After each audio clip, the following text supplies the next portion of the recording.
Welcome into episode 3 of the Keys Corner. Jeff Arnold, Kyle Houston with you, and we haven't been canceled yet. Isn't that great? It is great. Well, we're on episode 3 right now. Keys Corner, for those of you who are new to the program, we talk about Keys news, all kinds of stuff going on around the team, promotions, and Bachelor news from time to time, at least here in the offseason, and other happenings throughout the office. And we'll be talking a little bit of Bachelor stuff later on in the show, just as a forewarning to those of you who want only the baseball and the Keys news. But next week, before our 4th episode, all 30 teams will have players reporting for a spring training, pitchers and catchers getting there a little bit earlier this year because of the WBC, Yep. and I could be more excited. Oh, I'm so excited. As soon as the World Series was done last year, I've been waiting for baseball season to come back around. Was it Rogers Hornsby that said, what do I do in the winter? I wait until spring? Yeah, so I'm very excited for baseball season. Well, and some Keys from the past are actually excited about baseball season for another reason, and that's because 2 of them got invites to spring training, non-roster invites, but still they get to go with some of the big league guys. In Yermin Mercedes and Chance Cisco were those 2 guys with Keys ties that are going to be headed to spring early. Yeah, it's very exciting for former Keys to get those non-roster invitees, and Mercedes was the guy that played here last year. So for him to be able to showcase his talents to the big league club for spring training is a pretty cool thing. Mercedes was the South Atlantic League batting champion. He got to the Keys in August and showed a tremendous bat. Defensively had some things to work on, but offensively he certainly was a bright star. And Chance Cisco led the Eastern League in on-base percentage last year, finished the year at AAA, and I think it's just a matter of time before he takes his spot in the show. Yeah, Dan Duquette had a lot of good things to say about him when we were at O's Fest, so for both Cisco and Mercedes, we're very happy for them to have gotten the invite.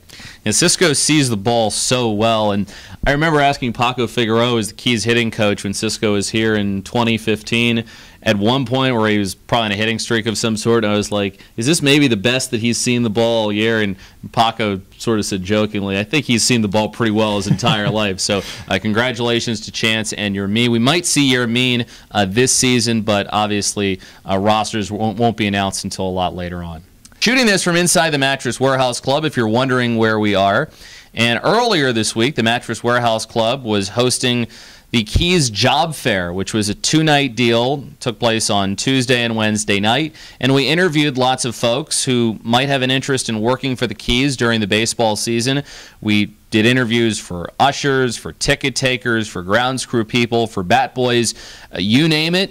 We got a wide spectrum of people that came in, ranging from kids in high school to senior citizens who might think that working in baseball would be some fun. And I enjoyed getting to meet some of the new people, and maybe some of them will be working for us during the year. Yeah, I enjoyed getting to see those people as well, walking in.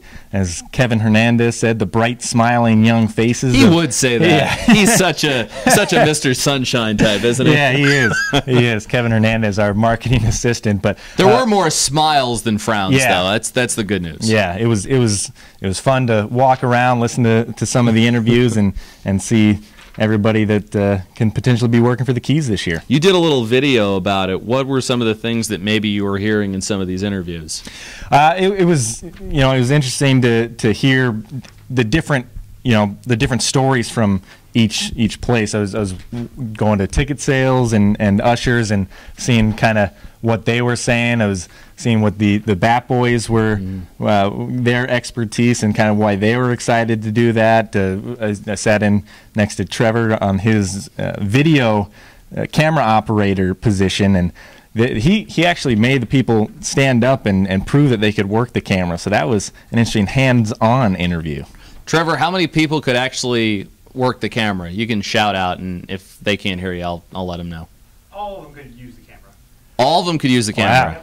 How many is all? So far, at least 6 people. 6? That's encouraging. That is encouraging. That's encouraging. Yeah. If you don't know how to use a camera and you want to do camera ops, that might be a little problematic. That might be just a little bit. Just a little bit. When did you know you wanted to work in baseball? Pretty much since the day I was born. Growing up in baseball my whole life, I knew that it was a great sport, obviously. I love the sport. Ended up playing hockey, but as you know, even when I was playing hockey, I decided I want to work in baseball. I love being at the field every day. I love watching the game. I never get bored. Some people say it's too long. I love the length of the game and just the intricacies that are involved with each and every play. And it's more time for us to tell stories too, and engage and entertain. Yep. So I've known for a while that I've wanted to work in baseball. What about you? For me, I knew when I was a kid and I went to my first Phillies game, and actually you'll be interested to hear this because you're from Colorado. Yep. Well, the first game I ever went to was against the Rockies. Oh, wow. And I think that were the days of Bichette, Castilla, Larry Walker, and Lake Street Bombers. And that terrible pitching staff that you guys had.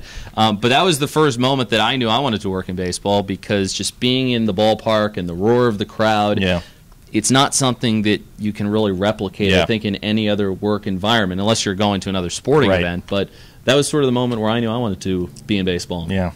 I think that you talk about the roar of the crowd and just kind of the constant energy throughout the whole game. There's always a little bit of a buzz throughout that, and just the fact that in every pitch there could be something incredible that happens. So love the game of baseball.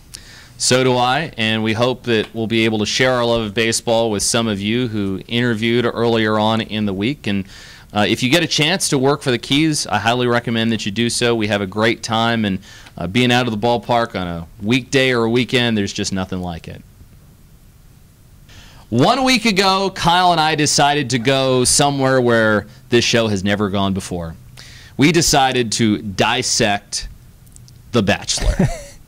The Bachelor. For those of you that have never seen The Bachelor before, and I think we should have done this last week, and we failed to do so.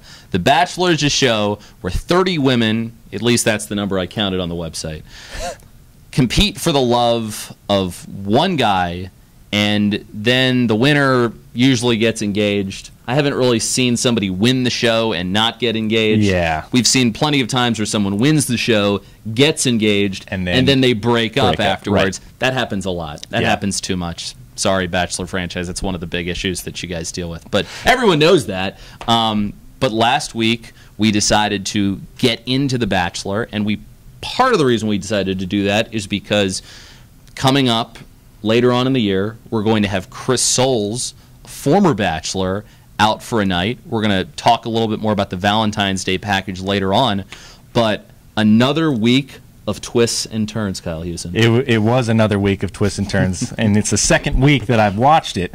Both weeks have had incredible twists and turns. This week, spoiler alert, Nick sends home 3 girls before the rose ceremony, 1 on a group date, and 2 on the 2-on-1 date. Normally, that doesn't happen. And they were both pretty nice girls, too. One of the front runners, you thought. I thought it was the front runner. Yeah. Danielle L. gets sent home. It was completely out of left field. I had no idea that this was coming at all. Yeah, I didn't either. We watched it, and throughout the last week, we kind of knew that there was going to be a 2-on-1 date with Taylor and Corinne. This week, but another 2-on-1 date. Yeah, it was an interesting one for sure. So now it got me hooked. You're hooked. Unfortunately, I'm hooked. You've gotten hooked to the 2 seasons where arguably featured the 2 craziest women in the history of The Bachelor. Yeah. Maybe that's a problem. That is a problem. Or maybe it's just you love drama so much that you can't resist it.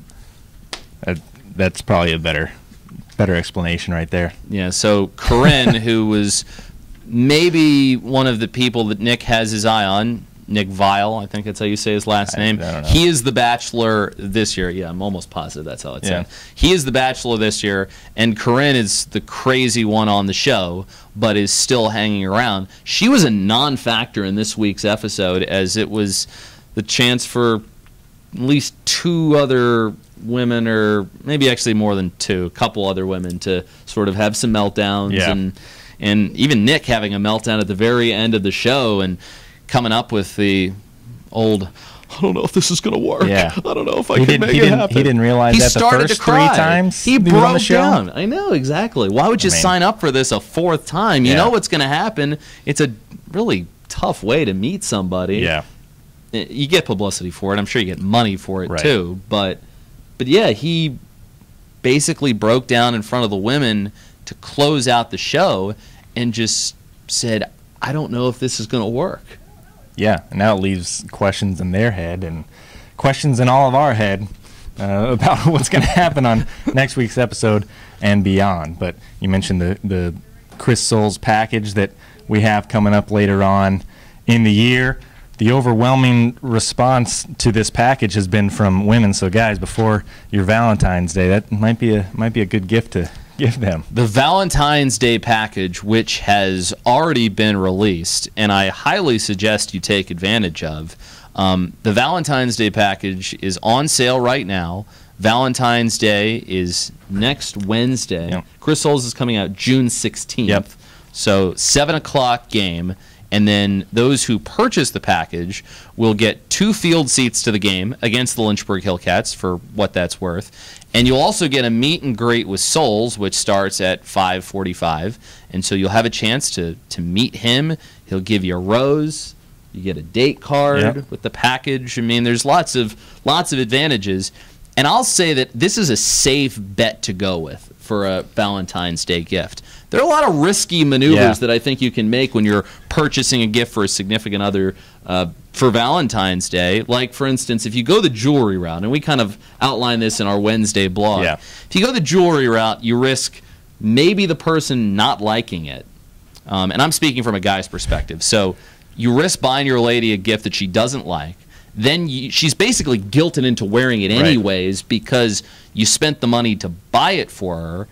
And I don't know. You can. I just don't think there's a win-win scenario because, and then you can go to the person that's selling the jewelry and you can ask them for their advice on the matter, and they might have no idea what they're doing, or maybe they just have bad taste. So I think there are way too many negative variables out there when it comes to jewelry.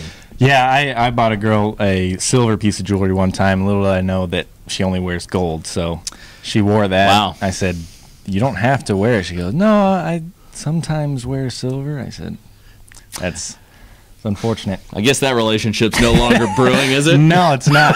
I think that probably may have been the key factor in it. So the point is, you can get the Valentine's Day package. I should have gone with the Valentine's Day Chris Soules package. I know. But it wasn't available at the time. And you're addicted to the show now, so it would make sense if you got it now. So don't worry about the jewelry. You don't have to worry about chocolate and flowers, which is so lame and pedestrian anyways.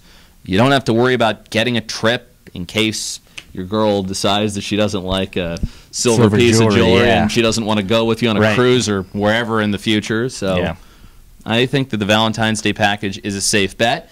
And our groups guys do think that as well. So you can call them 301-815-9900. Meet Chris Soules, and there's a special meet and greet. He'll be out doing autographs. He'll throw a first pitch. I'm excited to be talking with him to answer all of our ridiculous Bachelor questions. It's going to be great. But we think you should come out and meet Chris Soules as well. Bachelor package. Make sure you purchase it by calling our group's office. Again, the number 301-815-9900. Well, that'll do it for us today on our latest edition of the Keys Corner. Make sure you join us next Friday. For the big fella, I'm Jeff. We'll talk to you later.